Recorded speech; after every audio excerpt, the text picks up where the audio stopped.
Buongiorno, lunedì inizia la nostra seconda settimana di isolamento, se così vogliamo dire. In realtà si inizia la nostra seconda settimana di isolamento perché la prima settimana, cioè da martedì che noi siamo a casa, martedì scorso. Io in realtà però martedì scorso ero a casa perché normalmente dovevo essere a casa. Da mercoledì invece sono stata a casa perché lui è risultato positivo, poi da giovedì sono ufficialmente a casa anche io. E è arrivato il tavolo, però prima di aprirlo, in realtà ce l'ho qui in casa già da stamattina alle 9 e non vedo l'ora di aprirlo, sono troppo curiosa, però ho resistito fino adesso perché volevo farlo insieme a voi. Però prima ci tenevo a spendere due paroline.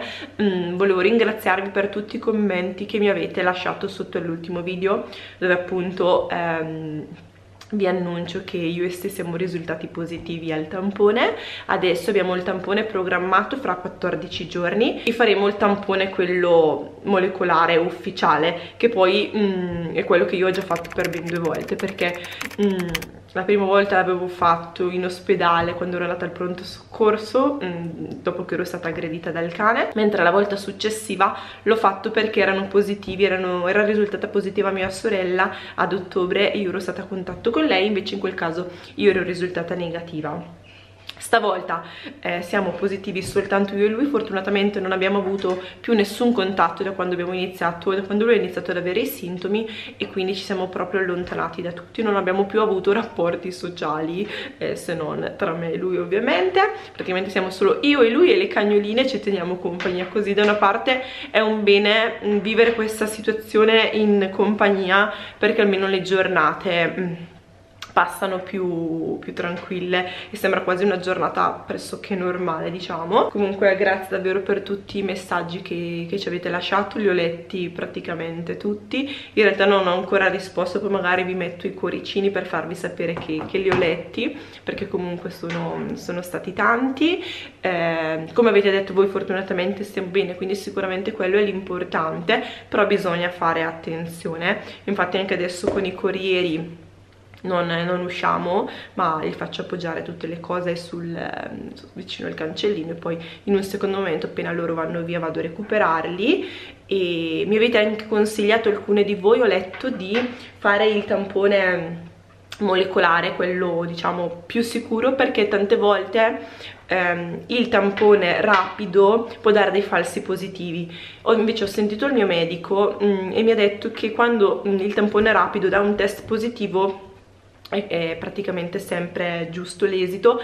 Può essere invece sbagliato se ti dà l'esito negativo, e quindi consigliano magari dentro i 10 giorni dal contatto con un positivo di fare il tampone molecolare per ufficializzare e stare effettivamente sicuri, diciamo, dell'esito del primo esito negativo. Però mi hanno detto che se è risultato positivo quello, siamo sicuramente positivi, anche perché comunque i sintomi ci sono, e più passano i giorni più il raffreddore un po' peggiora, cioè mi si chiude proprio completamente il naso, però è solo quello, l'unica cosa che ho, quindi è tutto. Per il resto sto molto bene.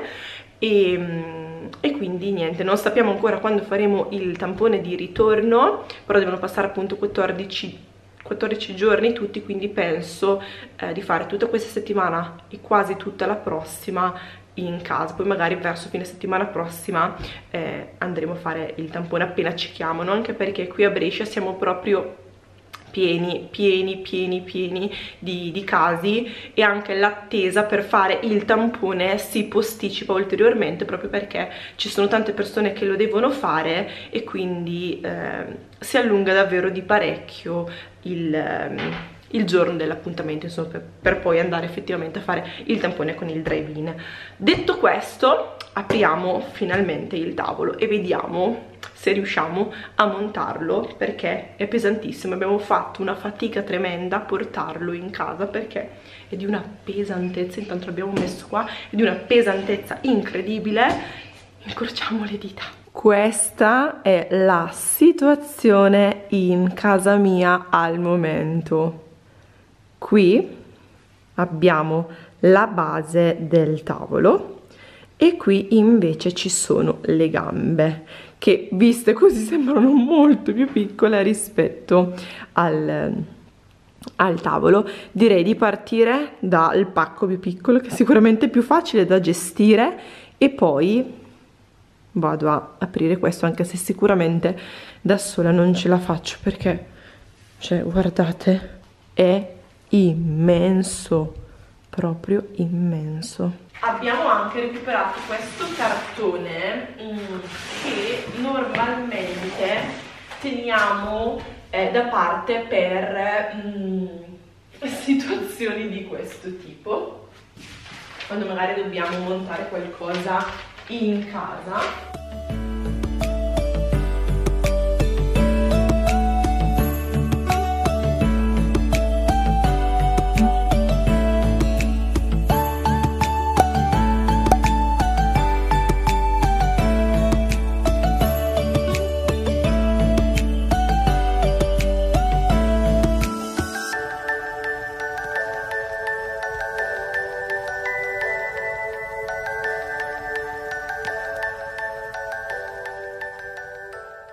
Tavolo aperto, l'abbiamo già messo nella posizione giusta, quindi è al contrario, in modo che possiamo andare a fissare le gambe. Una gamba andrà qui, verrà messa qui, e l'altra qui. Le gambe appunto sono queste qua e ci sono 8 viti per ogni gamba. Le viti le ho già preparate e sono, eccole qui, queste. Adesso vado a recuperare un cacciavite e iniziamo il montaggio. Dovremmo farcela perché non sembra complicato. Questa invece è l'altra gamba e questo è il piano, si intravede già qualcosina.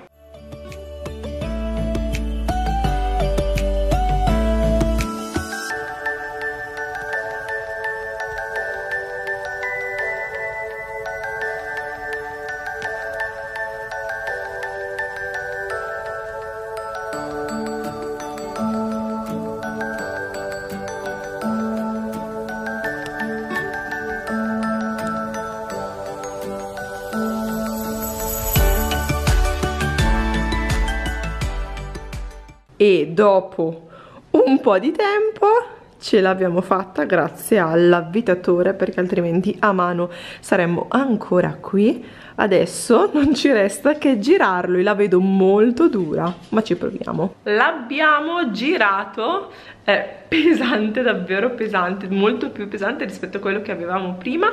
Adesso vado a sgomberare la sala da pranzo, perché non l'ho fatto prima, quindi tolgo il tavolo di adesso, tolgo le sedie, magari già che ci sono ne approfitto e passo anche il pavimento, anche se in realtà l'ho fatto ieri, però già che non c'è nulla lo rifacciamo. E poi vado a posizionare il tavolo nuovo, così vi faccio vedere, ve lo faccio vedere già posizionato e non adesso in mezzo a tutto il casino, così lo vedete proprio nel al posto giusto.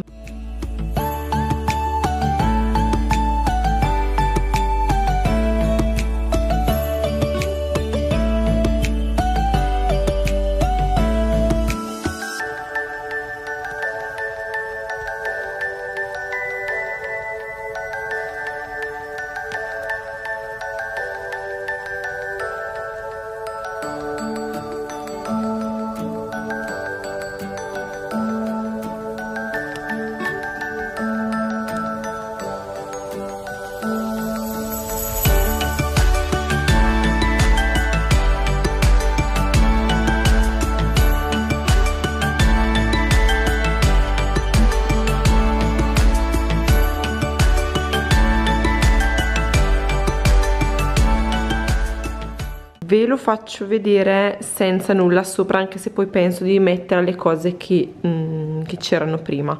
Comunque questo è il tavolo che ci siamo fatti fare su misura.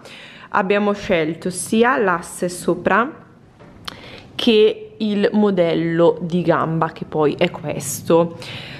L'abbiamo fatto fare da un falegname.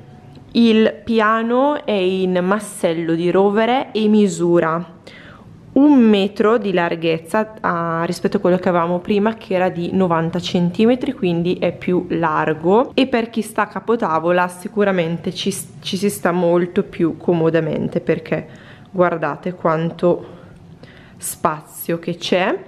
L'altezza del piano è di 4 cm. Non è un pezzo unico perché ovviamente in natura non si trova un asse così grande, ma se lo guardate proprio da vicino e con super attenzione potete vedere che ci sono dei listelli che sono uniti l'uno dall'altro, ma è fatto praticamente molto bene, che non si nota praticamente, forse appena vedete si nota qui, ma è una cosa minima. Abbiamo voluto il tavolo al naturale, quindi ci sono delle assi con dei nodi, in alcuni ce ne sono di più, in altri ce ne sono di meno, come ad esempio quest'asse centrale è completamente senza nodi, anche in questa parte qui non ci sono, si sviluppano un pochettino di più, cioè ci sono di più in questa zona, però mi piace proprio perché è la caratteristica del legno. Le gambe invece sono bianche, le abbiamo scelte bianche, le opzioni erano o gamba bianca o gamba nera. Alla fine, avendo tanto bianco in casa, abbiamo preferito restare su questo colore, anche perché l'idea della gamba nera così larga e grossa avevo paura che andasse ad appesantire un po', e poi perché, diciamocelo, su questa parte qua, se fosse stata nera la polvere si sarebbe vista subito, invece in questo modo si camuffa un pochettino. Poi vabbè, le sedie sono bianche, quindi abbiamo deciso per questo colore. Le gambe appunto sono in ferro verniciate di bianco e misurano 73 di altezza, 70 di larghezza. Lo spessore qui è di 10 cm, mentre qui è di 4 cm, e sono fissate sotto, vedete, con 8 viti per entrambe le gambe. Abbiamo fatto un po' di fatica, ma alla fine ci siamo riusciti. È proprio diverso da questo, perché adesso che li vedo vicini, questo ci si rende proprio conto che non è legno. Questo è non è neanche un laminato, ma è adesso non mi viene il nome esatto di questo materiale, comunque va a riprodurre il legno. Adesso questo nei prossimi giorni lo spostiamo in taverna e diamo il benvenuto al nuovo tavolo, che è sicuramente più delicato, appunto perché in legno, e quindi non dovremo appoggiarci sopra cose calde, pentole calde, ma però vabbè, quello è ovvio. E già da stasera per la cena lo inauguriamo. Ho messo anche su questo tavolo il runner che avevamo prima sull'altro, e come centro tavola questo qui per arricchire un po' la tavola, quindi un vaso, una piantina e un diffusore per profumare l'ambiente. E mi piace tanto sia così, ma anche spoglio senza nulla sopra mi piaceva, però forse così va a arricchirlo un pochettino di più, e poi questi colori riprendono un po' anche i colori degli oggetti che ci sono sul mobile dietro della TV. Sto chiudendo questo video il giorno dopo perché oggi è martedì mattina. Ieri poi non l'ho più concluso perché mi è venuto un mal di testa pazzesco dopo aver finito di montare il tavolo, e quindi proprio ho staccato la spina e non ho più ripreso in mano la videocamera. Comunque poi ieri sera abbiamo ufficializzato il tavolo mangiando qui, cosa che in realtà facciamo quasi sempre la sera. Preferiamo mangiare a tavola, magari durante a pranzo capita di mangiare sull'isola, ma la sera ci piace metterci più belli comodi a tavola e guardare magari un po' di televisione. Comunque spero che questo video vi sia piaciuto, vi sia stato di compagnia. È proprio un video incentrato, come avete notato, sul tavolo, non è stato un vero vlog, però ci tenevo a farvelo vedere anche perché era da tanto tempo ormai che vi parlavo di questo benedetto tavolo che non arrivava più, perché l'abbiamo ordinato a fine novembre e siamo a marzo e non era ancora arrivato, quindi l'attesa è stata parecchio lunga, però ne è valsa la pena. Se il video vi è piaciuto mettete un pollicino in su per farmelo sapere. Io vi mando un mega bacio, un abbraccio fortissimo a tutte per i bellissimi messaggi che mi avete lasciato, a tutte e a tutti, perché ci sono anche ragazzi che guardano i video, e noi ci vediamo fra qualche giorno con un nuovo vlog. Ciao!